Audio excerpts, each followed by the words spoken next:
11월 17일 금요일 새벽 예배를 하나님께 드리겠습니다. 오늘 우리에게 주신 하나님의 말씀 욥기 13장 1절에서 19절의 말씀입니다. 봉독은 15절과 16절 말씀을 읽겠습니다. 그가 나를 죽이시리니 내가 희망이 없노라. 그러나 그의 앞에서 내 행위를 아뢰리라. 경건하지 않은 자는 그 앞에 이르지 못하나니 이것이 나의 구원이 되리라. 아멘. 여러분 혹시 코람데오라는 말을 들어보신 적이 있으시죠? 이 코람과 데우스라는 각각의 이 라틴어가 합쳐진 합성어가 이 코람데오입니다. 그러니까 코람은 면전 앞에서라는 뜻이고 데오는 이제 신 하나님이라는 뜻인데 그래서 코람데오는 하나님 앞에서라는 뜻을 가지고 있습니다. 즉 우리가 하나님 앞에서 우리의 인생을 사는 것을 강조하는 말로 이 코람데오라는 말을 사용하곤 하죠. 칼뱅은 이 하나님의 주권을 강조하면서 이 하나님의 얼굴을 먼저 보지 않고서는 우리 자신의 참된 지식을 알 수 없다라고 이 점을 굉장히 강조해서 얘기했습니다. 오늘 말씀에 보면 욥은 이 친구들의 주장이 모두 틀렸다라고 말하면서 이 하나님께 자기의 얼굴을 돌립니다. 그리고 15절과 16절에 이와 같은 표현을 하죠. 그가 나를 죽이시리니 내가 희망이 없노라. 그러나 그의 앞에서 내 행위를 아뢰리라. 경건하지 않는 자는 그 앞에 이르지 못하나니 이것이 나의 구원이 되리라. 먼저 그는 자기의 고난이 하나님으로부터 온 것이기에 더 이상 희망이 없다라고 이와 같이 이야기합니다. 하나님께서 작정하신 일을 사람이 무슨 수로 그 일을 막을 수 있겠습니까? 그러나 욥은 거기서 체념하지 않고 그는 희망이 없다라고 말함과 동시에 후에 이렇게 얘기하죠. 그러나 그의 앞에서 내 행위를 아뢰리라. 이 그의 앞에서라는 말이 하나님의 존전 앞에서라는 말인 것이죠. 그가 이렇게 하나님 앞에서 내 행위를 아뢰 것을 강조하는 것은 16절에 나와 있는 것처럼 그러나 하나님 앞에서 이 친구들의 주장하는 것과 달리 자신의 경건을 결백할 수 있기 때문이다라고 강조해서 얘기하고 있는 겁니다. 이는 욥기 1장에서 나온 것처럼 맞는 말이죠. 그는 당대에 온전하고 정직하여 하나님을 경외하는 사람이었고 악에서 떠난 자였습니다. 천상위에서 하나님은 이 점을 인정하시잖아요. 그렇기 때문에 욥은 이와 같이 경건을 결백을 주장할 수 있는 자였어요. 따라서 우리는 이 욥의 친구들처럼 욥을 정죄해서 그의 잘못을 책잡는 것보다는 오늘의 말씀을 통해서 우리는 이 욥이 이런 상황 가운데 그가 어떠한 행동을 했는지를 우리가 잠시 묵상하면서 오늘 우리의 삶에 적용해 봤으면 좋겠습니다. 이유 없는 고난을 당할 때 욥이 한 행동은 오늘 보면 크게 두 가지를 보여주고 있는데 그 중에 하나는 그가 하나님의 섭리를 인정했다라는 겁니다.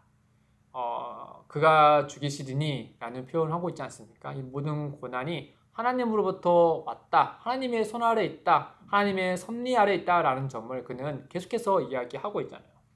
물론 그 섭리의 뜻과 방향은 알 수 없지만 그럼에도 불구하고 욥은 자기의 고난이 하나님의 손에 있다는 점을 이와 같은 표현으로 계속해서 인정하고 있는 것이죠.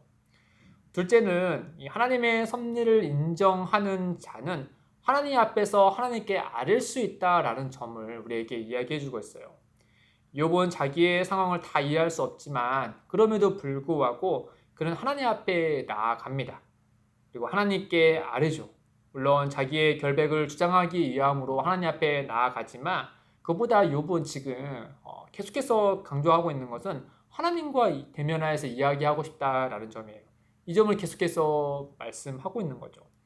우리가 흔히 관계 안에서 다투는 일이 생기면 이 일을 해결하기 위해서는 당사자들끼리 만나야 뭘 풀든지 매듭을 짓든지 하는 거 아니겠습니까?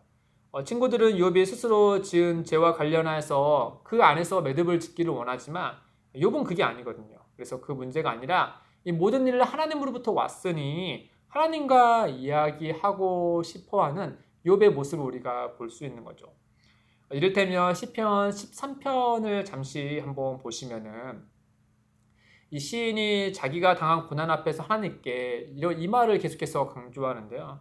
어느 때까지 침묵하시고 내게서 얼굴을 숨기시겠나이까? 이 자기의 고뇌 가운데 가장 힘든 것은 하나님의 침묵이었어요.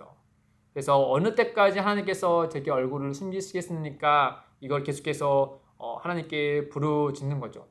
그럼에도 불구하고 이 점에서 우리는 볼 수 있는 게 뭐냐면 하나님께서 자기에게 얼굴을 숨기시고 긴 침묵이 있는 그 고난 가운데 있다 하더라도 시인이 할 수 있는 최선의 최고의 방법은 바로 무엇이냐? 그 고난을 해결할 수 있는 방법은 바로 무엇이냐? 그럼에도 불구하고 하나님께 부르짖는 것이었다라는 점이에요. 그런 의미에서 욥은 정말 앞뒤가 다 막혀 있고 하늘도 막혀 있는 것 같지만 그가 할 수 있는 유일한 길은 그 하나님께 부르짖는 것이었어요. 하나님과 이야기하는 것이었죠.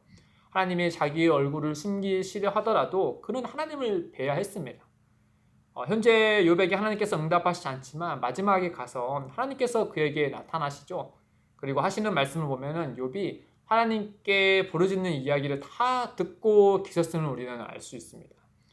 이럴 때 우리는 어떤 고난 중에 있더라도 설령 욥과 또 시편 13편의 시인과 같이 하나님께서 긴 침묵에 계시는 것 같더라도 정말 우리가 하나님을 인정하고 그분의 섭리를 알고 있다면 또 하나님의 존재를 인정한다면 우리가 할 수 있는 최선의 최고의 길은 그럼에도 불구하고 하나님 앞에 서서 그분께 부르짖는 것이다 라는 점이에요.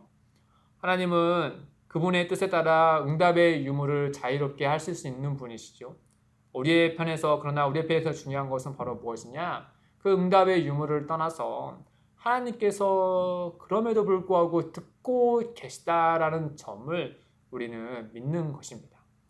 사랑하는 성도 여러분, 갓난아기가 엄마와 아빠의 품에 꼭 안기어서 그의 모든 것을 내어 맡기는 것처럼 우리는 하나님 아버지께 우리의 삶을 내어 맡길 수 있어야 하겠죠. 즉 이 말은 기쁠 때만 아니라 슬플 때나 고난 중에도 그러해야 한다 하는 겁니다. 이는 체념하라는 뜻이 아니죠. 오히려 사방이 막히고 하늘까지 막힐지라도 결국 하나님 앞에 오해서 우리가 할 수 있는 최고의 방법은 우리가 생명의 유일한 길이신 하나님께 아뢰는 것이다 라고 하는 것이죠. 오늘 하루를 지내면서 진정 하나님만이 우리의 생명의 길이심을 믿는 자의 그런 삶을 드러내 보이시고 또 그분을 온전히 신뢰함으로 그분과 깊은 교제의 시간 되시기를 주님의 이름으로 축복드립니다. 함께 기도하겠습니다. 하나님 아버지, 항상 하나님 앞에서 우리의 일상을 살아가기를 원합니다. 때론 우리가 기뻐할 만한 일들이 잘 되어질 때도 있고 또 그렇지 못할 때도 있습니다. 그럼에도 불구하고 그것조차도 하나님 앞에서 우리의 삶을 들여다보게 하셔서 믿음으로 일어설 수 있도록 우리 가운데 역사해 주십시오. 감사하며 예수님의 이름으로 기도드립니다. 아멘. 오늘도 두 가지의 기도 제목을 두고 기도하겠습니다. 첫째, 하나님 앞에서 우리의 삶을 아뢰게 하시고 하나님의 인도하심을 따라 살아가는 삶이 되게 하옵소서. 둘째, 기쁨의 내린 교회가 하나님 앞에서 정직하고 옳은 길을 담대하게 정하여 나아갈 수 있게 하옵소서. 이를 위해 함께 기도하며 나아가겠습니다.